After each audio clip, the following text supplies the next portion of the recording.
والله يا ابو نجيب شفنا احسن شيء ديبه هيداي وشغيله وبتجيب مصاري وما تتكلف علي يا منون. عيني عليك يا ابو نجيب. مين هاد؟ انا ست راسي انا. مين انت؟ انت شو مين انا؟ ابو نجيب ما مبينه؟ شو بدك؟ كيف صارك ست راسي؟ تاخديني؟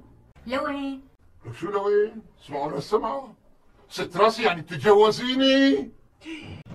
لك جواز ورث ان شاء الله. حرمتك لسه ما نشفت رابطها داير بدك تتجوز، عم بشوم عليك. لك والله اذا بتاخديني طاعة القدر تنفتح لك. لك ايش بدك عندي برغو وعندي زبيب وعندي قاورما وعندي عنب، الله وكيلك شو ما بدك عندي. إيه شايفني مو شايفة أكل بحياتي؟ قال برغل وقاورما وزبيب. اسمعوا لا، ليك إذا ما بتروح من هون بطلع بلم عليك الحارة. صحيح إنك واحد سفيه؟ وليه عليك مشاعر؟